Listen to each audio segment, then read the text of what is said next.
Students, आज की video में मैं आपको एक्सप्लेन करूंगा दैट इज चैप्टर 11 का न्यूमेरिकल क्वेश्चन। हम लोग क्लास 9 साइंस का चैप्टर 11 कर रहे थे that is work, energy and power.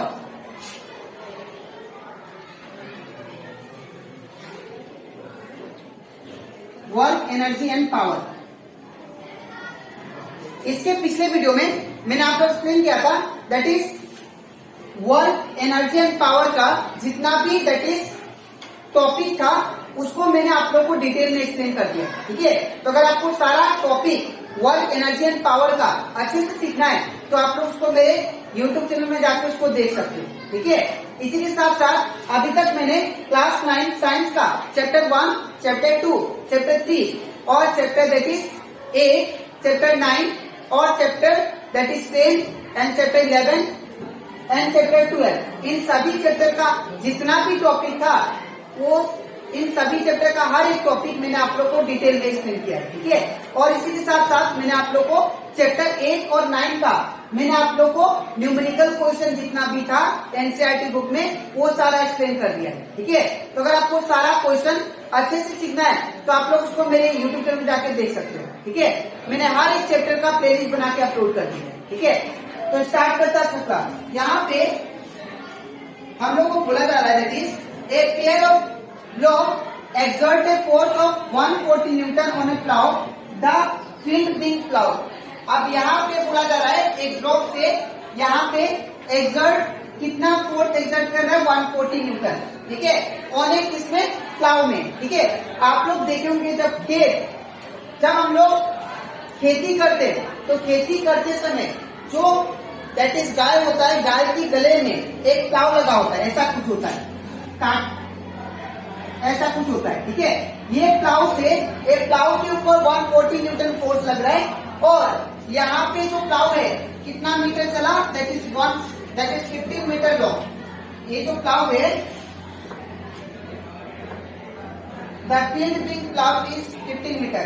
जो फील्ड को प्लाव किया गया कितना मीटर, दैट इज 15 मीटर। आप लोग को फाइंड क्या करना है यहाँ पे, how much work is done in plugging the length of the field. कितना वर्क लगा 15 मीटर फील्ड को प्लग करने में हम लोग को, वो वर्क दैट इज आप लोग को फाइंड करना है। ठीक है, तो यहाँ पे आप लोग को फोर्स दिया हुआ है गिवन,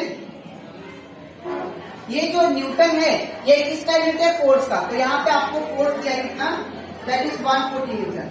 ठीक है, और उसी के साथ साथ आपको बोला जा रहा है क्वेश्चन में कि जो फील्ड है कितना मीटर प्लग हुआ है, दैट इज 15 मीटर। तो यहाँ पे ये जो 15 मीटर है ये क्या है, डिस्प्लेसमेंट।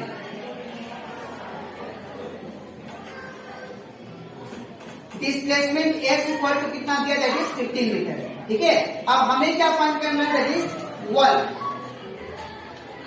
हम लोग को वर्क फाइंड करना है। ठीक है, तो हम लोग जानते हैं we know that is work equal to क्या होता है, फोर्स इनटू डिस्प्लेसमेंट। ठीक है ना, तो यहाँ पे वर्क का वैल्यू कितना दिया है, तो वर्क का वैल्यू हम लोग को 140 दिया है। तो यहाँ सॉरी फोर्स का वैल्यू कितना दिया है, तो फोर्स का वैल्यू 140 न्यूटन दिया है। तो इन प्लेस ऑफ फोर्स हम लोग क्या पुट करेंगे, 140। तो यहाँ पे 140 इंटू अब एस मतलब क्या होता है, डिस्प्लेसमेंट। तो आपको डिस्प्लेसमेंट कितना दिया है, 15 मीटर। तो यहाँ पे क्या हुआ 50। अब इन दोनों को हम लोग क्या करेंगे, मल्टीप्लाई। तो 140 इंटू 50, ये 0 0 2 है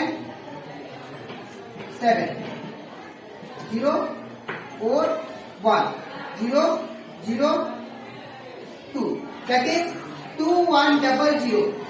इतना work that is 140 Newton force ने 15 मीटर फील्ड के ऊपर काम किया है। ठीक है, कितना काम किया है, 2100। और एक बात, यहाँ पे आप लोग यूनिट लिखना मत भूलना, बिकॉज इसके लिए भी मार्क है। तो यहाँ पे वर्क का जो यूनिट होता है वो होता है joule, that is 2100 joule and work that is 15 metre field में किया गया है। ठीक है, तो आई होप आपको ये न्यूमेरिकल क्वेश्चन अच्छे से क्लियर हो गया होगा। ठीक है, ये जो न्यूमेरिकल क्वेश्चन है ये आप लोगों का एनसीईआरटी बुक पेज नंबर 149 से लिया गया है। ठीक है, अब इसके नेक्स्ट स्लाइड में मैं आप लोग को सिखाऊंगा दैट इज बाकी जो न्यूमेरिकल क्वेश्चन है वो।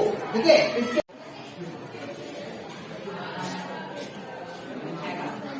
हम लोग करते that is next numerical question जो कि आप लोग का पेज नंबर 148 में दिया गया है। ठीक है, एग्जाम्पल 11.2 यहाँ पे दिया गया है a porter lift a luggage of 15 kg from the ground and put it on his head, that is one head 1.5 metre above the ground. अब यहाँ पे सपोज एक पोर्टर है, ठीक है, अब यहाँ पे इसने क्या किया, ये ग्राउंड से एक लगेज उठा के अपने सर पे रख लिया। ठीक है, तो ये ग्राउंड से जो इसके हेड तक का, ग्राउंड से इसके हेड तक का जो हाइट है वो दिया गया आपको 1.5 मीटर।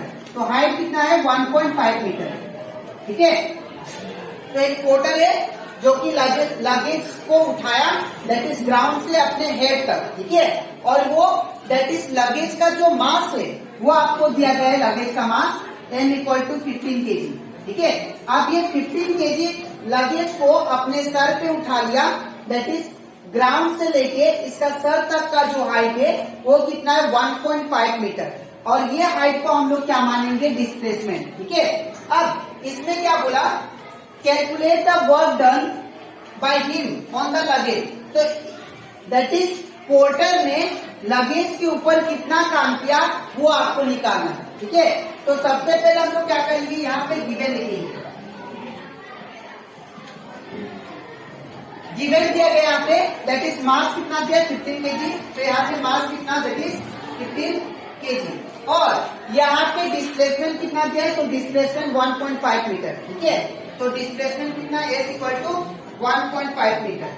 ठीक है, अब यहाँ पे हम लोग जानते हैं वर्क इक्वल टू क्या होता है, फॉर्मूला फोर्स इंटू डिस्प्लेसमेंट। तो हम लोग यहाँ पे फॉर्मूला यूज करते हैं, यहाँ पे आपको फाइंड करना क्या है, वर्क फाइंड करना है। ठीक है, तो यहाँ पे वर्क का फॉर्मूला क्या था, फोर्स इंटू डिस्प्लेसमेंट।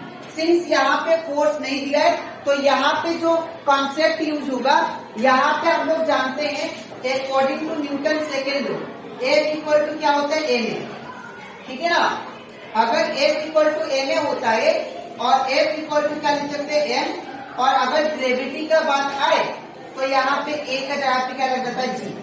अब यहाँ पे g क्या है, g को बोलते हैं हम लोग एक्सेलरेशन ड्यू टू ग्रेविटी। ठीक है, और ये g का वैल्यू जो होता है फिक्स होता है, वो कितना होता है, दैट इज 9.8 मीटर पर सेकेंड स्क्वायर। ठीक है, लेकिन हम लोग इस न्यूमेरिकल में यूज करेंगे g का value, that is g equal to 10 metre पर सेकेंड स्क्वायर। अब ऐसा क्यों, g का वैल्यू ये तो होता है, लेकिन मैं ये यूज क्यों करूंगा, बिकॉज आप लोग का एनसीईआरटी बुक में 10 दिया है। ठीक है, 10 यूज करके न्यूमेरिकल को सॉल्व किया गया, इसीलिए मैं क्या करूंगा, यहाँ पे 9.8 के बदले में 10 यूज करूंगा। ठीक है, तो यहाँ पे W इक्वल टू क्या होता है, फोर्स इंटू डिस्प्लेसमेंट। आप F की जगह पे क्या लिख सकते हैं, F इक्वल टू mg, तो F की जगह पे mg इंटू S का S। अब n का वैल्यू कितना दिया है, तो n का वैल्यू दिया है दैट इज 15, तो यहाँ पे 15 उसने मतलब इंटू साइन। और एक बात, यहाँ पे g का वैल्यू कितना, मैंने कितना बोला था यूज करने के लिए, ये वाला, तो हम लोग ये वाला पुट कर लेते हैं यहाँ पे 10 इंटू, अब S का वैल्यू कितना, S हमारा डिस्प्लेसमेंट है, डिस्प्लेसमेंट 1.5 है, 1.5। अब 15 का 15 इंटू 10 का 10 इंटू, अब ये 1.5 है तो इसको मुझे पॉइंट से हटाना पड़ेगा, तो जब मैं पॉइंट से हटाऊंगा तो क्या होगा 15/10। ठीक है ना, अब ये 10 से ये 10 कैंसिल, अब 15 इंटू 15 कितना होगा, दैट इज 225। तो 15 का कितना लिखेंगे हम लोग, 225। ठीक है, ये आ गया वर्क आपका, तो वर्क का वैल्यू कितना है 225, और यहाँ पे हम लोग क्या लिखेंगे, दैट इज जूल। ठीक है, तो ये कंप्लीट हो जाता हमारा that is numerical question of page number 148। तो आज की वीडियो में मैंने आपको एक्सप्लेन किया दैट इज इस चैप्टर, दैट इज चैप्टर 11 का 2 न्यूमेरिकल क्वेश्चन, जो कि पहला था पेज नंबर 149 से, ठीक है, क्वेश्चन नंबर 4, और दूसरा था दैट इज पेज नंबर 148 से, जो कि एग्जाम्पल 11.2 है। ठीक है, तो अब इसके नेक्स्ट वीडियो में मैं आपको एक्सप्लेन करूंगा बाकी जो न्यूमेरिकल क्वेश्चन बचा है वो सब चैप्टर 11 का। ठीक है, तो आज के लिए इतना ही, मिलते हैं नेक्स्ट वीडियो।